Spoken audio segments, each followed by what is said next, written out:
نحمدہ ونصلی علی رسولہ الکریم اما بعد۔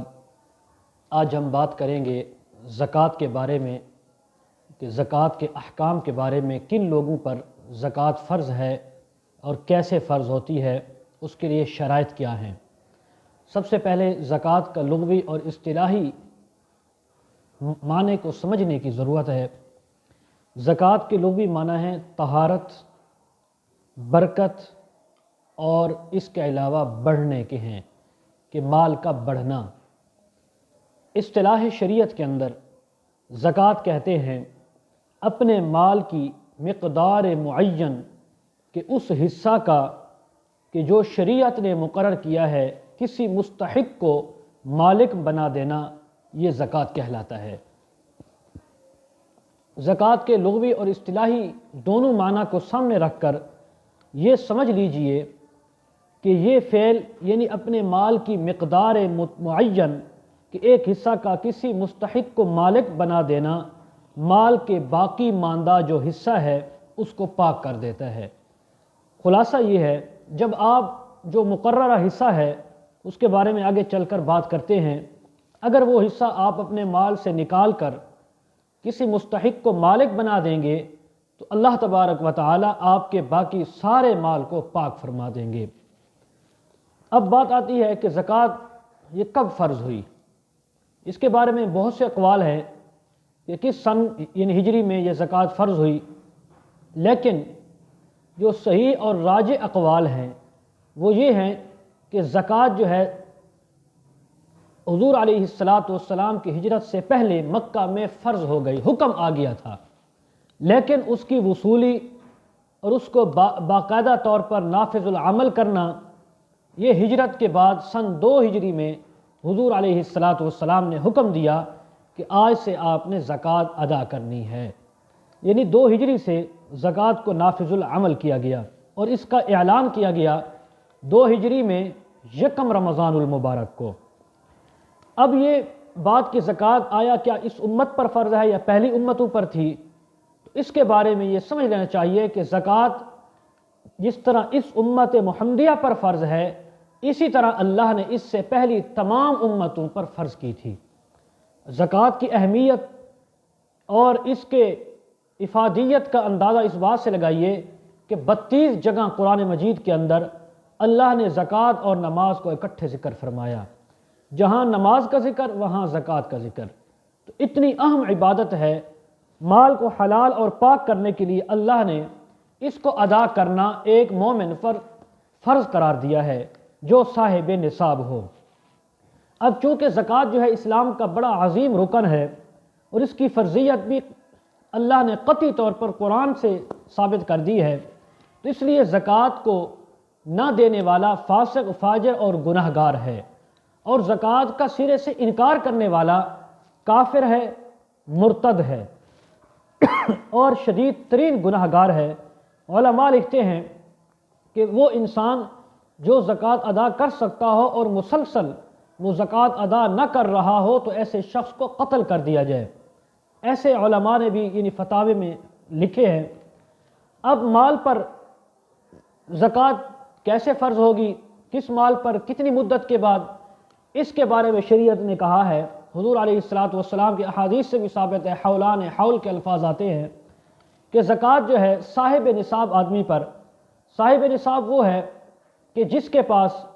52.5 تولہ چاندی یا 7.5 تولہ سونا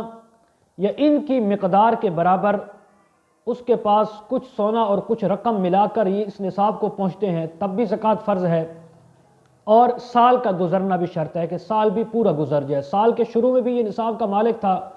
اب سال پورا ہو گیا تو اب بھی یہ نصاب کا مالک ہے۔ اگر کسی انسان کے پاس سونا زیورات کچھ بھی نہیں ہے، صرف پیسے ہیں، تو آج کل کے دور کے اندر جس انسان کے پاس تقریباً 40,000 روپے ہیں تو اس انسان کے اوپر اس 40,000 میں سے 1,000 روپے زکوٰۃ آئے گی، اس لیے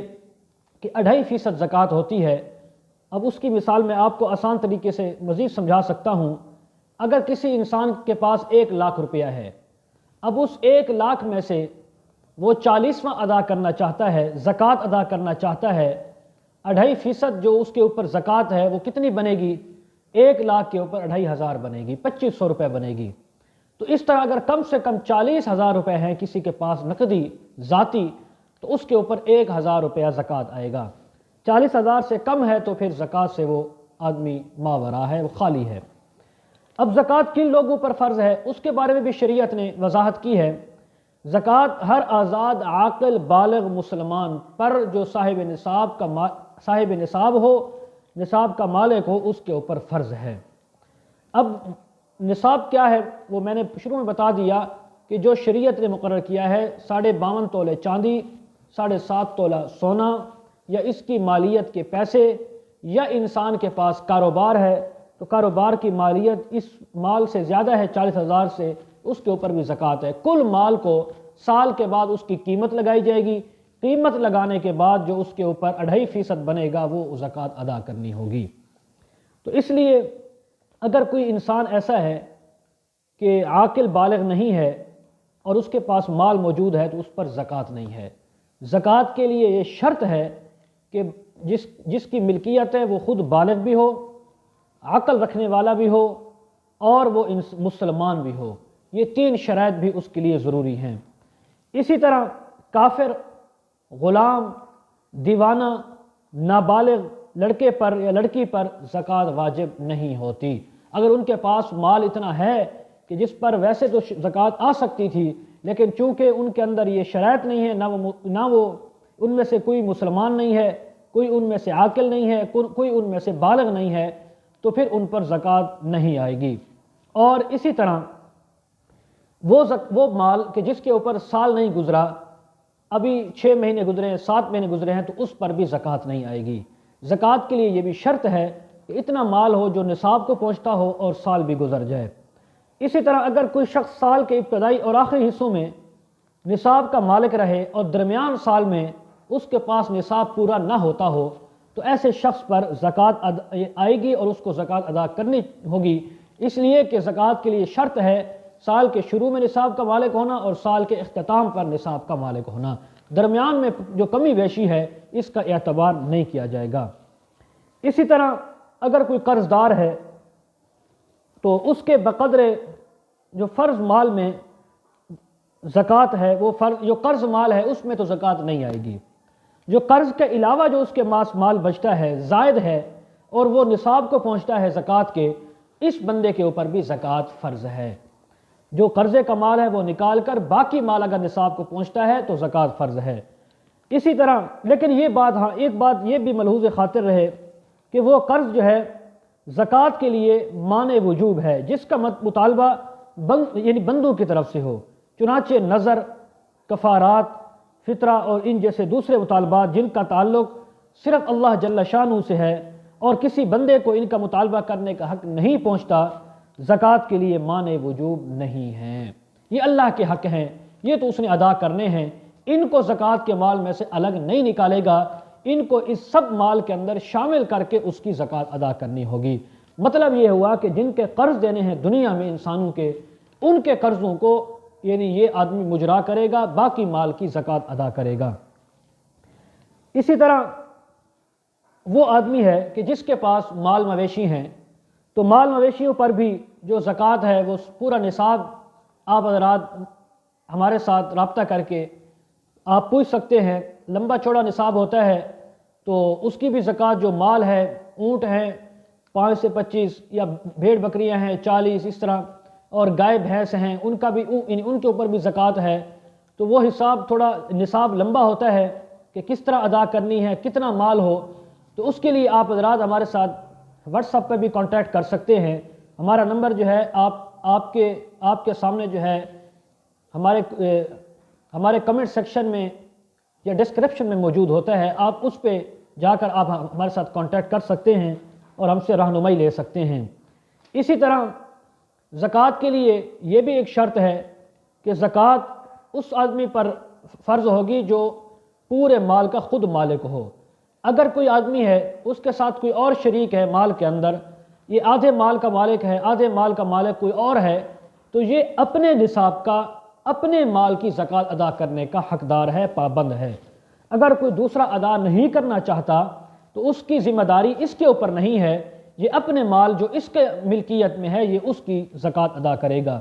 اسی طرح اگر کسی عورت کی طرف سے اس کا خاوند اس کی عورت کی اجازت سے اپنی بیوی کی طرف سے، ماں بہن کی طرف سے زکوٰۃ ادا کرنا چاہے تو ادا کر سکتا ہے، لیکن ان کی اجازت شرط ہے۔ اگر ان کی اجازت نہ ہو تو یہ آدمی اگر زکوٰۃ ادا کرتا رہا تو اس کی زکوٰۃ، اس عورت کی زکوٰۃ ادا نہیں ہوگی اور یہ اس کا صدقہ سمجھا جائے گا۔ اسی طرح زکوٰۃ کی ادائیگی کے لیے نیت بھی شرط ہے کہ زکوٰۃ ادا کرنے کے لیے انسان نیت کرے کہ میں یہ جو پیسے کسی غریب کو ملکیت میں دے رہا ہوں، مالک بنا رہا ہوں، یہ میرے زکوٰۃ کے پیسے ہیں۔ دل میں یہ ارادہ کرے، اور زبان سے کہنا کوئی ضروری نہیں ہے، اپنے دل میں ارادہ کر کے اس کو لکھ لے تاکہ اس کو یاد رہے کہ میں نے کتنی زکوٰۃ ادا کی ہے۔ زکوٰۃ کو اکٹھے ادا کرنا ایک ہی وقت میں یہ بھی درست ہے، یا پورا سال آپ زکوٰۃ کی نیت سے اپنا مال تھوڑا تھوڑا خرچ کرتے رہیں، مستحقین کو مالک بناتے رہیں، دیتے رہیں اور لکھتے رہیں۔ سال کے بعد اپنے کل مال کا، کل پیسے کا، کاروبار کا حساب کریں، اس میں سے جو بقایا بچتے ہوں، جو دے چکے ہیں، ان کے بعد جو بچتے ہیں وہ ادا کریں اور اپنا زکوٰۃ پوری کریں۔ اور اگر آپ زیادہ دے چکے ہیں تو پھر اس میں سے آپ اگر اس کو صدقہ سمجھنا چاہیں تو بھی صدقہ ہوگا، ثواب ملے گا۔ اگر آپ اس کو زکوٰۃ میں شامل کرنا چاہیں تو آئندہ سال کی جو زکوٰۃ ہوگی اس میں سے آپ کی وہ زکوٰۃ شمار ہو جائے گی۔ آئندہ سال جب آپ زکوٰۃ ادا کریں گے، جو پہلے آپ ادا کر چکے ہیں وہ حصہ آپ اس سال کے اندر شامل کر کے بقیہ جو زکوٰۃ ہے وہ ادا کریں گے تو اس سال کی زکوٰۃ بھی آپ کی ادا ہو جائے گی۔ اسی طرح اگر کوئی آدمی ہے، اس کے پاس گاڑیاں ہیں، گاڑیوں کا کام کرتا ہے، تو جو گاڑی اس کی اپنی ذاتی ملکیت اور استعمال میں ہے، تو یہ صرف گاڑی نہیں، گھر ہے جو اس کے اپنے ذاتی استعمال کے اندر ہے، چاہے وہ 1 لاکھ یا 1 کروڑ یا 10 کروڑ کا گھر یا گاڑی ہو، اس کے اوپر زکوٰۃ نہیں آئے گی۔ اگر جو گاڑی اس نے کاروبار کی نیت سے، خرید و فروخت کی نیت سے، یا مکان ہے، پلاٹ ہے، دکانیں ہیں، مارکیٹیں ہیں، جو کاروبار کی نیت سے رکھے ہوئے ہیں، ان کے اوپر زکوٰۃ آئے گی، ان کی کل مالیت پر اس بندے کو زکوٰۃ ادا کرنی ہوگی۔ اسی طرح کوئی مکان اس کا کرائے کا ہے، کرائے پہ دیا ہوا ہے، تو اس مکان کا جو کرایہ ہے جو اس کے پاس آئے گا، اگر وہ کرایہ یعنی کل کرایہ نصاب کو پہنچتا ہے، زکوٰۃ کے نصاب کو، تو اس کرائے پر بھی زکوٰۃ ادا کرنا اس کے لیے واجب ہوگا۔ تو یہ زکوٰۃ کے موٹے موٹے مسائل تھے خاص۔ اگر ان میں سے آپ یا اس کے علاوہ کوئی مسئلہ پوچھنا چاہتے ہوں، معلومات کرنا چاہتے ہوں، کیونکہ رمضان میں مسلمان حضرات زکوٰۃ ادا کرتے ہیں، اللہ کی راہ میں خرچ کرتے ہیں، تو ان مسائل سے واسطہ پڑتا ہے، تو آپ ہمارے ساتھ کمنٹ سیکشن میں یا ڈسکرپشن میں ہمارا واٹس ایپ نمبر دیا جاتا ہے، ہمارے ساتھ کانٹیکٹ کر سکتے ہیں۔ وآخر دعوانا ان الحمد للہ رب العالمین۔